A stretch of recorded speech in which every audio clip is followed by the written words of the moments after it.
Hey, what's up, guys, and welcome to episode 81 of Talk4, the quickfire podcast where we ask 4 great questions to unique and interesting people. Behind the mic today is your host, Louis Scupian. That's me. And let me introduce our special guest for today, Nick Seedsman, who's going to be answering some questions today. Nick, welcome aboard the Talk4 podcast, man. Please say hi to the fine people listening and just give us a quick rundown of who you are and what you do before I shoot some questions. Yeah, thanks, Louis. And my name's Nick Seedsman. I am a Australian, sadly, maybe. I don't know. I'm not trying to upset the British. I spent a large majority of my life in the military from the age of 17 and days, predominantly in the Australian SAS. Saw a bunch of tours, combat tours to Afghanistan, sort of purposely. And as a result of my service, I was significantly shattered, broken, both mentally and physically, and then spent the years following my service sort of piecing myself back together. And now I have a pretty full quality of life and, doing a whole bunch of stuff with it. Yeah, I can see that. And the stuff that you're doing with the foundation is obviously really, really deep and important work. But yeah, so we've got 4 great questions here lined up. So let's get into it. First up, let's just kind of rewind a bit then. So give us a bit of info on like your backstory then. So when and why did you join the military? And just give us a kind of a walkthrough of your service history to start with. Yeah, now there's different perspectives here for this, because what I've now learned as a result of Indigenous medicine and like plant medicines and just general intense levels of work on myself. It's like self-awareness and self-development. What I went in for in many ways and what I know about myself now might have probably changed as time has gone on. So I was born in Sydney from 2 beautiful sides of 2 really beautiful families. And I was very lucky for that. And my parents separated when I was very young, about 4. So then had a lot of turbulent years and moving to another city and my father moving to another city. So kind of split between 3 cities in many ways. And I spent the predominant of my education in Newcastle, just north of Sydney. And basically, my mother remarried when I was 10 and my father when I was about 7. And they're still married, and I have other siblings as a result of that. And one full older brother as a result of the primary marriage. And we're obviously extremely tight. I'm very close with all of them. We have a good relationship with all of them. And at 17 and 10 days, as early as I could possibly join, past the age of 17 in Australia at the time, I joined the Navy as in electrical engineering. Growing up, I loved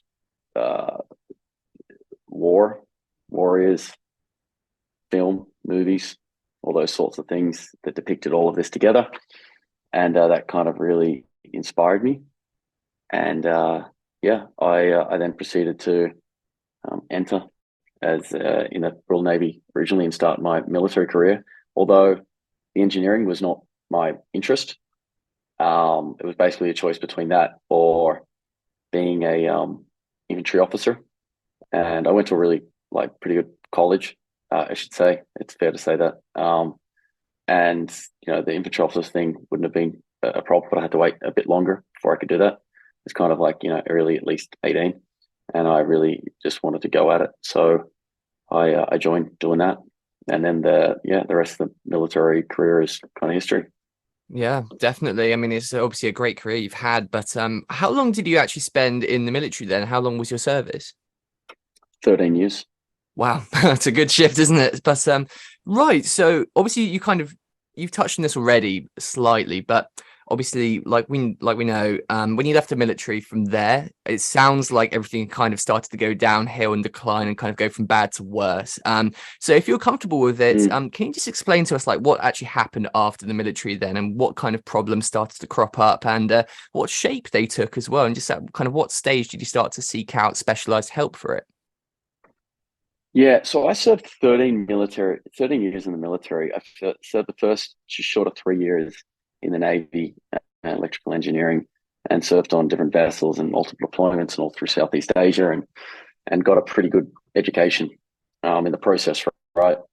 But really, my heart was interested in the special forces or special operations community, and I managed to push through a pretty intense slog in the Navy to get across. Eventually got across, and I found myself in an infantry battalion for about a year as I gathered skills until I did SAS selection. And then I got into the SAS at 21, which is very young Yeah. for that. Like the next oldest person was maybe like 25 or 6. And even then, they were young. So, I'm actually spending some time here in Greece at the moment with a dear friend of mine who I went through the training together and went to Afghanistan the first time together. And he was about 17 years older than me. And even though he was older, that age wasn't really as abnormal as getting in younger. So I was very much exposed at a young age to a lot of um, no bullshit kind of high level, I guess, masculine sort of warrior ethos and action, very much on the pointy end. And I very much kept pursuing it and doubling down on further things in my career. And I basically ended up doing 8 years in the SAS, and many combat deployments I get my hands on. I would strategically position myself in the unit to keep redeploying on purpose, deliberately avoided relationships in order to do that. And as I kept doubling down on responsibilities to make myself more deployment worthy, more valuable, so that it was a sure thing that I ended up probably overdoing it. Like when I was 19 years old, I was training 5 to 7 times a day when I was in infantry. I wasn't out in the field. And that, the smallest thing I'd do a day would be like ride 10Ks up and down hills to work. I really gave it a good nudge and kind of kept that physical and mental just all in status until about the end of my third deployment to Afghanistan, where I came back and I was pretty broken, just with fatigue. And I still had probably, a year and a half, 2 years left serving to that full 8 year extent, right? And I took some time off, and then when I started taking the time off, I started noticing myself just this like very deep level of exhaustion. And then from that deep level of exhaustion, I got myself into a point of where I was shaking. I couldn't sit in the cinema, and I had anxiety for the first time. And when I took some time off, I went to the States and a few other places, and I was kind of really on my own and not around any military people there, and wasn't really sharing. Really learned my military career not really to share anything, to be honest. Got rewarded for it, by the way, for not, like, in the military, you'll always achieve the next level if you're very cold and emotionless, because you emotionally don't feel and you physically feel less. Anyway, and as a result of that, I managed to drive myself even further and not understand a single thing that was happening to me along the I guess spectrum of exhaustion, and what was now I now know is like, the not even the beginning, but like kind of midway through the decline of mental health catastrophe. And I proceeded to just keep riding that storm for the next year and a half or so, maybe year, before I was forced to tell someone at work, where it was really starting to get quite catastrophic. I was breaking down, crying 15 times a day. I was a true mess, right? Like I didn't know why either. I couldn't drive in a straight line anymore. I'd almost die driving to work each day, and I lived 3 minutes away. And it wasn't just once; it would be multiple times. I couldn't handle firearms purely because I just not because I was going to shoot myself or anything. I was really good at not getting to that phase, or not letting that conscious element come in, but subconsciously I wanted to die. And I really let things get pretty spiraling out of control to the point where I wasn't sure if I was so disorientated so often, swapping between conscious and subconscious without control, that the likelihood that I'd shoot myself or forget where I am and maybe shoot someone else. Like I couldn't go to the range because my job in the unit was to protect my brethren, and not, jeopardize them in any capacity. So eventually I had to tell someone, and it was pretty obvious once the commanders realized, and I had a conversation with them, that it was like, holy fuck, you've gone well beyond the point you should have ever said anything, and you're in a pretty bad way. They handled it really good in a crisis like scenario, and then as a result of that, I then went through some pretty intense mental health recovery, and just really this urge to recover and become stable and to work and not half-ass the recovery in any capacity as well. It really half-assed anything. So then I started going through this, and if you want to avoid it, all your past and any of your your trauma or whatever you want to call it, emotional or soul level destruction or mental destruction, it's kind of all encompassed there with physical as well, right? It's all on this. It's all shared.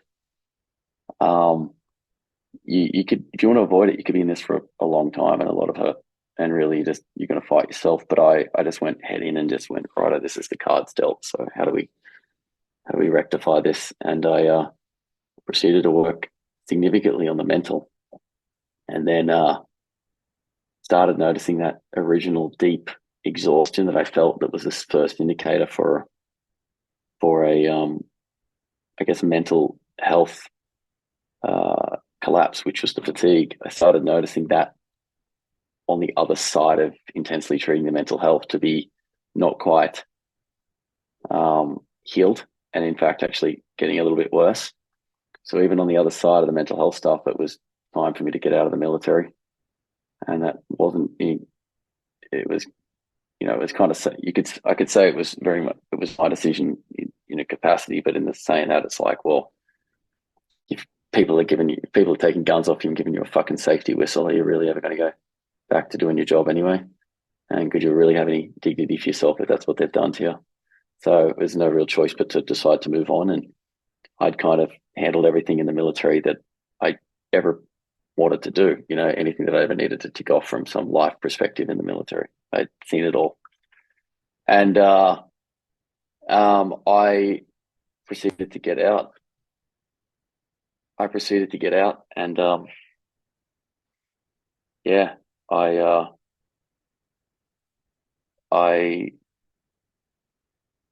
the fatigue was pretty intense, and that kind of kept spiraling for the years. The first, they diagnosed me as from beyond chronic fatigue to fibromyalgia at this point, which is kind of like intermittent autoimmunity. Mm-hmm. And so for the first 10 months I was out, I was sick. Sorry, first 12 months I was sick, 10 months. And then the other 2 months were just kind of extreme fatigue. When I say sick, I mean like constantly bouncing from one viral infection to a bacterial infection to whatever. I just caught anything that was floating in the wind, really. Jesus. As well as still trying to work through all the mental and emotional and sort of, I guess you'd say spiritual trauma that had like just giant clusterfuck of it, really. Mm. And full on. I worked at that and intensely, but it's really hard to get ahead when your physiological injuries are making your life nothing short of unlivable hell. Don't get me wrong, I had countless physical injuries. I still generally do, really. I just so used to them now, but they're like, broken right leg, foot, ankle, worn both kneecaps, left inguinal hernia, the hips throb, the lower back is, seizes up, the back of the neck does the same, and both shoulders are worn away at the joints, and teeth smashed in, bruxism, like hearing loss and all this stuff, as well as TBI to the brain and a whole bunch of physical measurable stuff, right? But I really didn't give a shit about any of that. That wasn't really a great problem compared to the mental health stuff, which is like, pretty hard to get ahead when you can't remember things, in the next world. And then the other one was, I guess, the bigger one to me was the physiological. Like, I'm actually having an existential crisis of death, where I'm like, I'm not healing. I'm just, so it's like, all right, well, fuck, what's important now, what's important later. Very great lesson from a friend of mine who psychologically trains special operations and police forces around the world to handle crises. Ken Murray.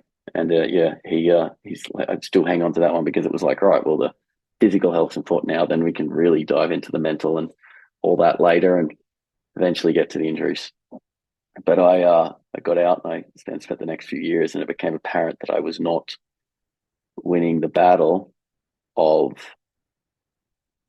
physiological, like the general operating of your immune system and organs and gut health and whatever else. And I consistently let down by medical professionals, and really, as soon as they heard the mental health come out of your mouth, they're like, oh, mental health, there you go. And it was just like, also faith in most doctors, to be honest. I've also realized that, it's like every career, it's, only a small percentage of them are actually really, truly passionate and competent with their job as a result of their passion, right? And so anyway, I went through that circus with the doctors and got to a point where I probably only had like 6 months to live, and I was pretty aware of my pending death, in the sense I just wasn't healing. And it wasn't from lack of fighting for information, and trying, right, and being optimistic about life and meditating. And I'd already done one, real retreat on with a group called Warrior Refit Foundation in the Amazon, doing ayahuasca, and that was great. But that was Jesse Gould, and that was just one of those. That was just a gap between, those sort of like 10 months of chronic sickness, where I was like able to see a window. And I always told Jesse that, I said, look, if I can go for it, I've only got a window. And that was really great for the mind and the soul, and I guess all around cleansing, because it's an anti-parasitic, so you're getting all these parasites and shit out of your gut and balancing your digestive system, but not enough for the damage that I'd suffered in my journey, which included, some of the things that we look back now, and it's like the doctor's like, oh, you had multiple viral infections still active in your system, like Ross River fever, dengue fever, like Epstein-Barr, probably had lead poisoning and God knows what. But it kind of created a pretty perfect storm of just catastrophic health and just general autoimmune. And in the end, after listening to podcasts and things, I'd bumped into some guys in Medellin, Colombia, where I was spending a lot of time. And one of them one of a dear friend of mine introduced me to someone. He also introduced me to Jesse, by the way, and he introduced me to the owner of a stem cell clinic there that was treating all the UFC. And I took a punt at stem cells with pretty much any money I kind of had. Like, I wasn't able to work at this time, so really the money that I kind of had next to my name at this point, from just enduring an intermittent ability to work, but really no real ability to work, was pretty bit of a struggle. I proceeded to throw the money at the stem cells, see what was going to happen. And it took about 3 months, and they warned that. They said, look, you're so far in the hole that we just don't know how long this is going to take. It could take 3 months, it could take 6 months, it could take 9 before you even see anything. You're in a pretty bad way. And I took it, and the next 3 months I continued to decline. Like, I wasn't able to sleep anymore, even if I sedated myself with drugs.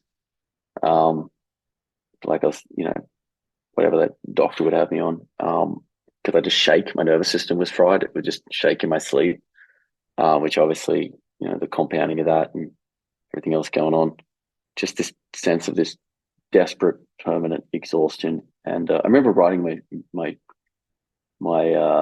diary at the time, journal, which I kept writing all the way through. Like, I was like, well, it was kind of like I'm like miserable and like kind of regretted existing, but wasn't going to quit.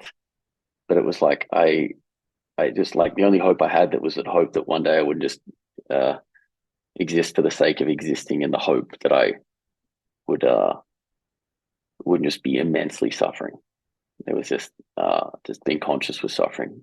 So anyway, I stem cells about 3 months later worked, and I kind of waited for the rug to be pulled from underneath me, like kind of walking on, like thin ice, like kind of waiting any moment for that to just fucking happen.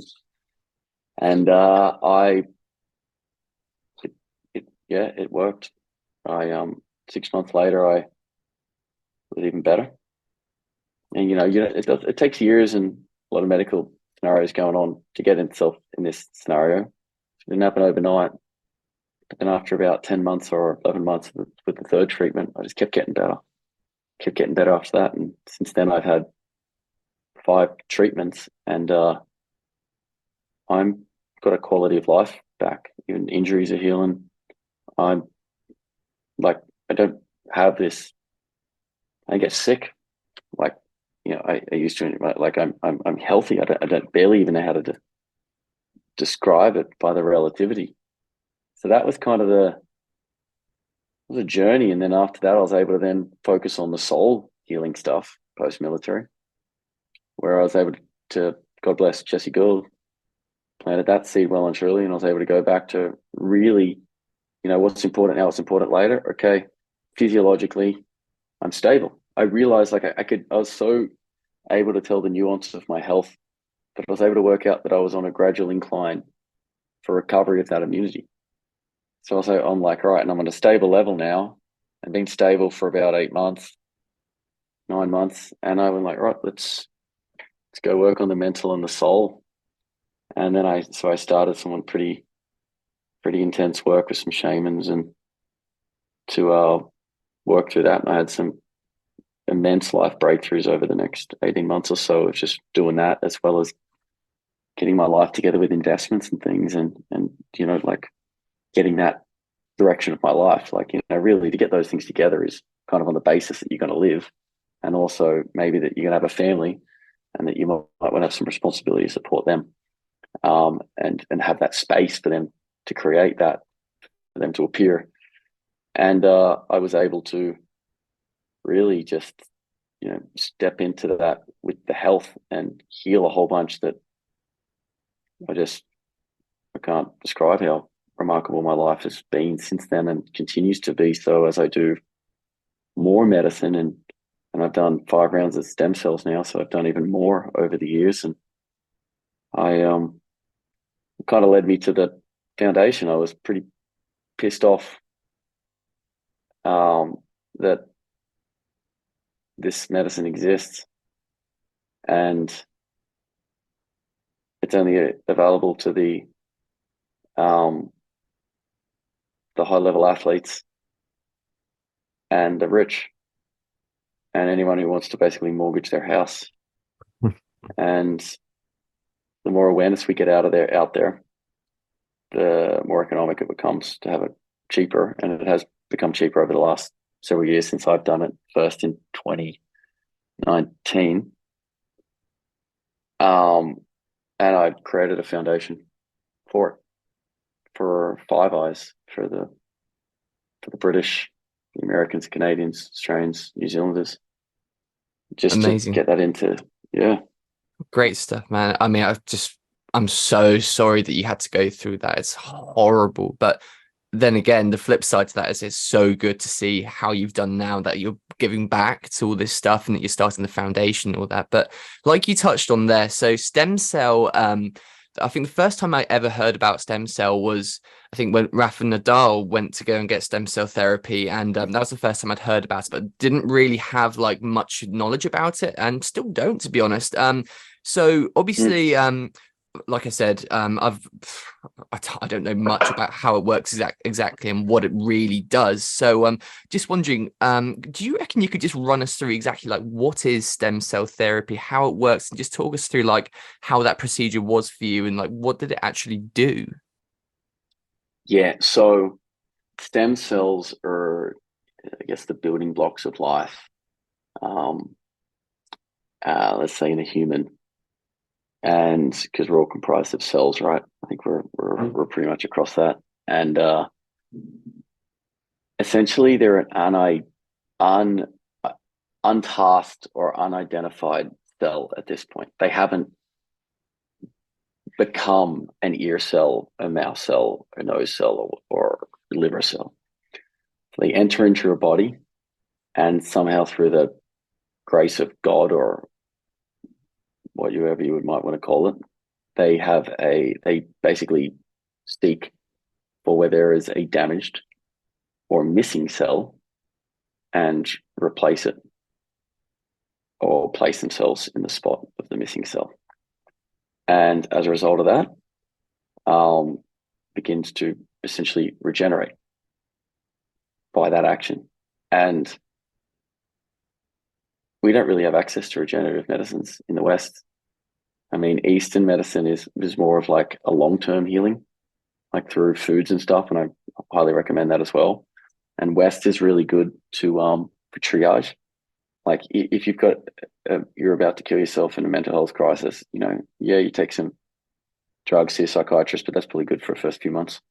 After that, when you stem to the real immediate chaos, then there's got to be some sort of long-term healing, which is where the Jesse Gould's medicines come in, right? With the plant medicines, indigenous medicines, and it's like long-term proper healing. But what I think is there's a big gap in Western society where things have usually gone on too long by the time you get to triage or crisis medicine. And I think in between, there's something called regenerative medicine that is really leaps and bounds and available and having immense success. And the sheer fact that it's not discussed in society or only available to the wealthy and very slow to be approved in the use in like whether it be in the Western world is quite insane, because people are going to Latin America or Turkey or Indonesia or Thailand or wherever they can do these medicines at quite an alarming rate and paying a lot of money, but having immense results, life-changing. And the part that brought me into this, I guess, the next layer of protocol is I'm not interested in running a foundation, but it's a duty to my brethren. Really, it's like I want to get it done. I want to bring what could be 15 years journey to get regenerative medicines standard in the Veterans Affairs and military across 5 hours and bring that within 5. That's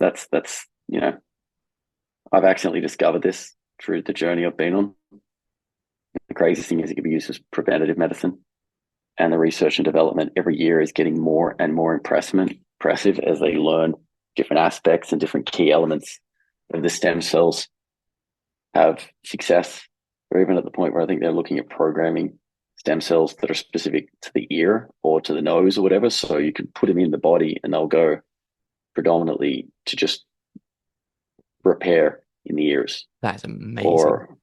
But yeah, the technology is getting pretty wild with some of the stuff that I hear. It's like it's a really interesting environment for regeneration, and your average veteran can't afford that. Not even remotely. It could probably cost me about 40K US. When I first did my first 3 rounds of stem cells in total, when all was said and done.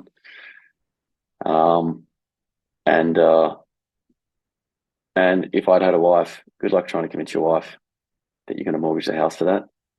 Or, you're a veteran in the US on a pension, missing his leg or whatever, and you're maybe 20K a year or something like that. Good luck trying to source that money to pay for such a thing. And I think it's bullshit. So I'm pretty much going to I'm in the process of raising a lot of funds from micro funds off the internet for people and the extreme wealthy who have been pretty responsive to this, because it's in their interest too, because the trickle down effect, this will be in the veteran communities, then in the serving militaries, or whichever one falls first, because it's an interest of preventative medicine to retain soldiers, by the way, because a lot of them get out from medical injuries.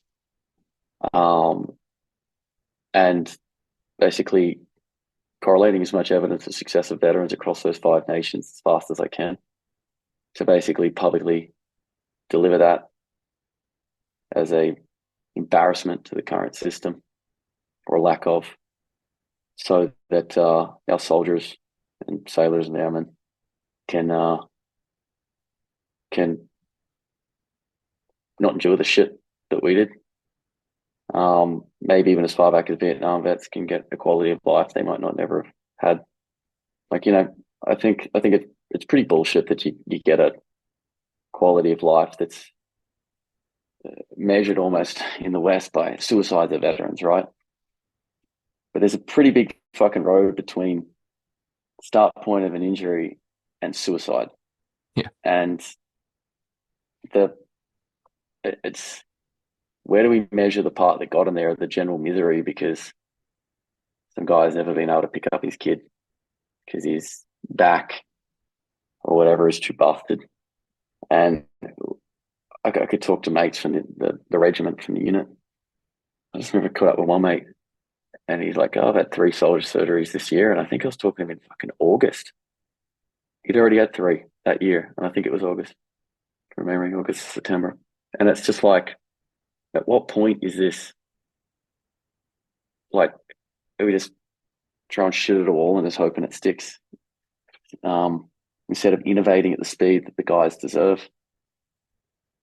It's not just the suffering measured in suicide and the families involved, but it's the families that are suffering on the road, as well as the veterans that are suffering. And what's the reward for a lifetime of suffering to get to a finish line at 80?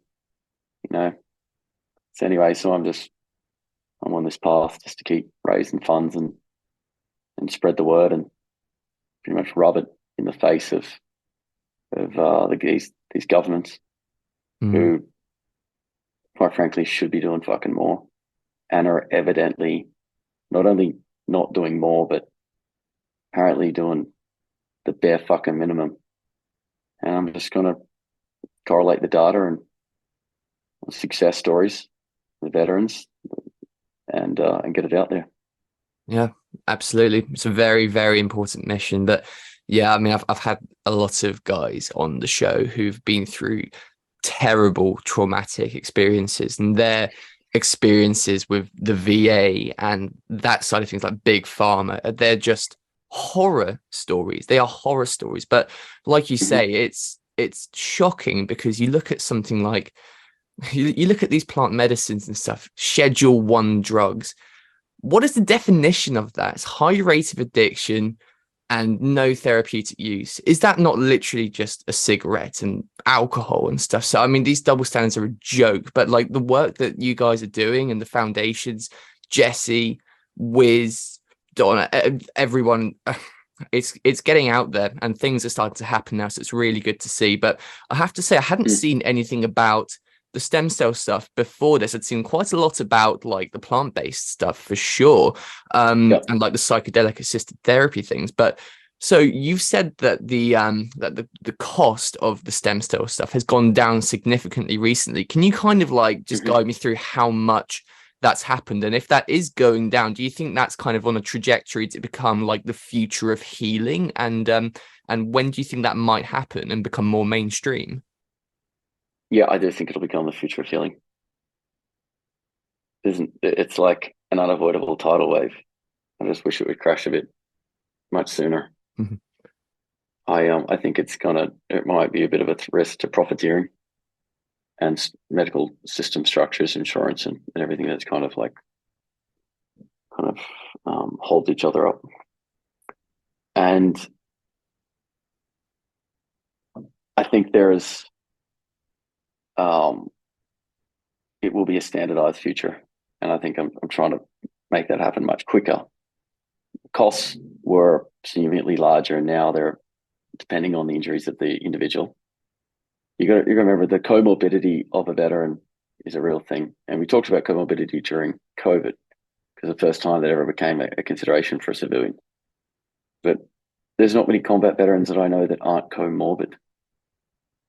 Like and this isn't a joke. So, like, my medical file was probably almost 30 centimeters high of stacked A4 papers.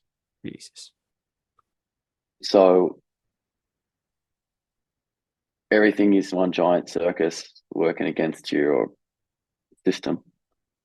And most of the guys, almost all of them that I know that get out are pretty much in the same boat.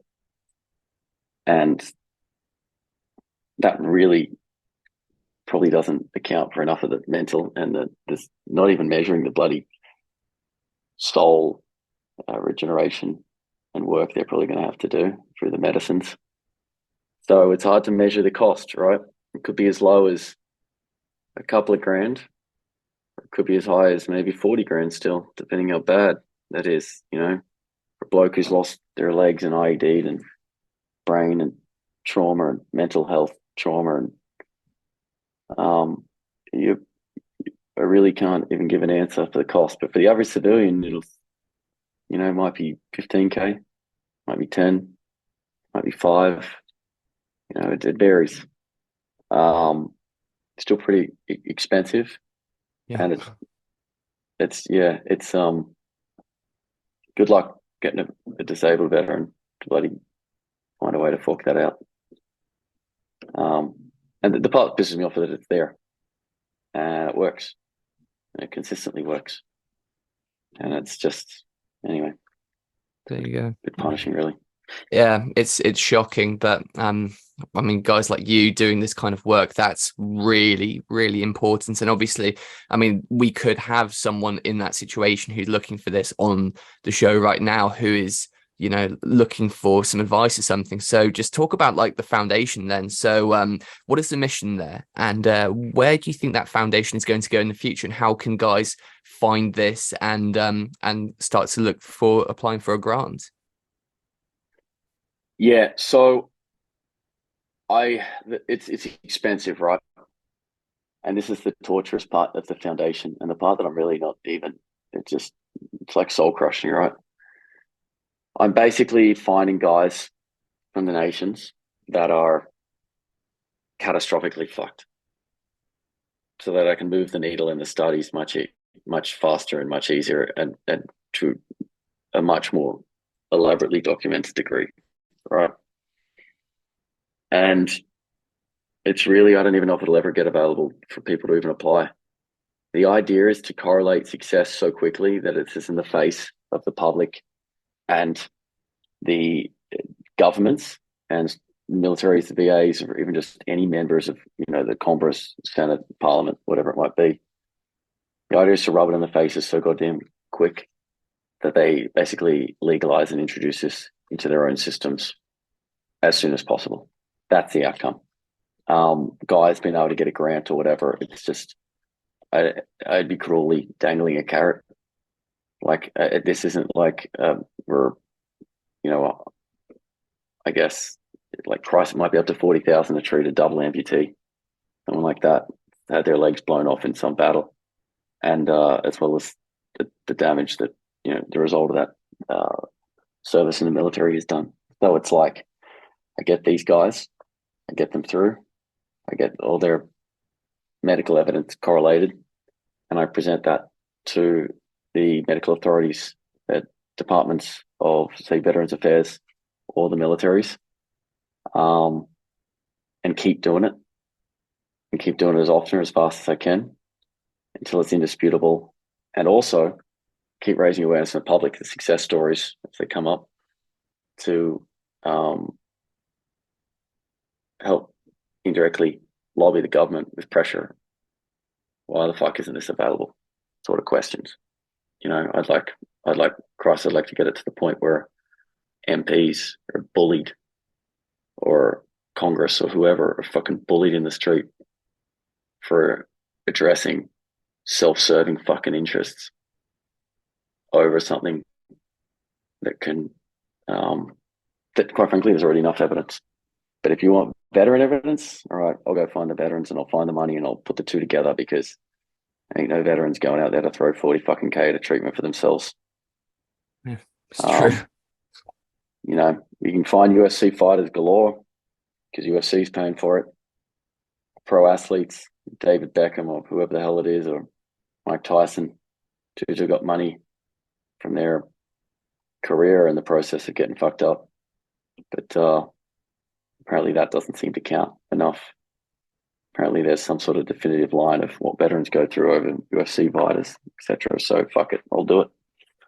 And that's basically the agenda there. Good man. I'm glad to hear it. So yeah, let's keep fighting the good fight, man. And obviously, I'm sure there's going to be people who want to make a donation as well to help out in this mission. So obviously, that's the 4 questions for today. But we have the shameless plug moment now. Then, so yeah, Nick, just feel free to take a minute or two just to kind of promote all your stuff, any social media, the website, the foundation, and just something that you believe in as well, if you want. Yeah. So I've got what I do with my time now. Now I've got my quality of life back. Is I have the foundation. There's no business future in that. It's not a business, it's a charity. And quite frankly, I try to tell everyone that comes near it, I'm like, this is an interest of a financial gain for you, like especially the companies that I deal with. They don't discount it significantly. Get the fuck away from me. That it's a charity, right? So I have other things that I do for my personal future and also my self-actualization of my life. Right now I've got a quality of life. Before I was going to die a few years ago, now I've got, hopefully, God willing, like up to maybe 90, 80. Fuck it, I'll take what I can get. And I'm spending that time well. Got a bit of an investment group that manages investments and things. And it's been its own interesting journey. And that's just a slow one to leave a legacy for a family that I may have. And I've got obviously the foundation, but one that's been really beautiful that's come out of this. I've gone through an immense amount of suffering and self-awareness and self-development and learning. And I've partnered with a few guys in a bit of an organization called The Path, where we've really taken guys that have been through some immense amounts of shit and come out on top, kind of honed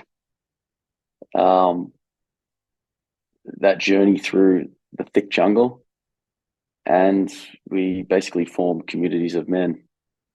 And we now plug each other into a community of men. We all run through the same course, just designed to orientate yourself on your life's path and raise the bar and standard of what you've been doing with your life to where you actually want to be and what you want. Get them to encounter their fears, etc. And that there has been really rewarding. It almost makes a lot of the suffering quite worthy, to be honest, because I'm able to single-handedly help people different points of their journey in that community for the direction that they're going. They're basically shortcutting maybe 5 years of suffering or being lost. There's nothing worse than it seems to be for men, especially when they leave the military, to being lost. We lost our identity, our purpose, our mission, and it's about helping guys. The cave you enter holds the treasure. The cave you fear to enter holds the treasure you seek. So helping guys orientate their life to what they want. And we've kind of got five real pillars that we work with there on the men, which is adventure, relationships / community, body, mind, and mission. And most people are really good in one. We like to take stallions to be involved with them and bring them into the community. Like better rein in a stallion than flog a mule. But most guys are just focused on money, and they're crushing it in that game, or they're crushing it in adventure or whatever. And we try to bring that holistic self-actualization element to it, so that that everything in their life is aligned. And that's been really a really beautiful indirect outcome to all the suffering. It's like, consider the suffering I went through as a bit of a pathfinding to be able to help others. So yeah, and that's really That's it, mate. I don't branch out too much beyond that. I've got some artistic interests that I'm enjoying, seeing that develop, and that's kind of like a life course. But other than that, mate, that's me. Fair Just enough, man. Yeah, I'll make sure to have all the links and stuff in the description or the bios or anything. But yeah, Nick, just want to say thank you so much for joining me today for the Talk4 podcast, man. Thank you for sharing your story. And just last thing as well is if we have one person or many people on here right now who maybe aren't happy or civilian or otherwise, you've kind of been to like the brink of things and you've found your way back. Do you have like a little message for the world, for anyone who's just not happy and not just something in their life just getting them down right now? And anything for you from you for that? nothing that grieves us can be considered little. By the eternal laws of proportion, a child's loss of a doll and a king's loss of a crown are events of the same size. That's Mark Twain. It's really powerful to veterans to try to measure all their suffering to another person. They're like, oh, that guy went to this war and did this, um, and I think people like to really maybe compare some of their sufferables and downplay them a bit because, oh, it's not this, not at that person's level or whatever. And I say it's not what's big in general. It's what's big to your soul. Your soul only cares about relativity of itself. It doesn't give a fuck about anything else, about anyone else. And if it bothers you in any capacity, at any level, go into that, sit with that, go deeper, start talking to someone because it doesn't go away. It will come back in the form of immense sickness, ill health, sadness, suffering in a whole bunch of forms. Pull the thread, have the courage to pull the thread and address it. Thanks for that, man. That's a great final message. And yeah, like I said, thank you so much for joining me today for the show. And it's been an absolute pleasure talking to you. And just thanks for making the time to do this. And I hope to see loads of good stuff happening in the space with the foundation, with you in the near future. Awesome. Thanks, Louis. It's been a No pleasure, worries, mate. man. And thank you guys for listening too. That has been episode 81. And if you'd like to listen to our past episodes, go and have a look at our channel. And if you'd like to listen in for the future ones, make sure to hit that subscribe button and spread some love by leaving a like and a comment. Signing off for now.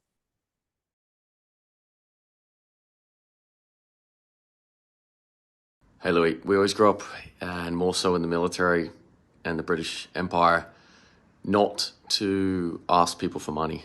But when it comes to charity, that doesn't fucking work. So, as I stated, I set absolutely fucking every single piece of the card up, and I need the horse. So I'd like to ask everyone to go on that website that is able and donate any fragment of money they won't miss from their bank account. I don't care if it's $1, $2, $3, whatever it is, donate anything that you won't miss. It's very easy, very quick, and obviously it gets the job done. So, thanks again for your time, mate. God bless.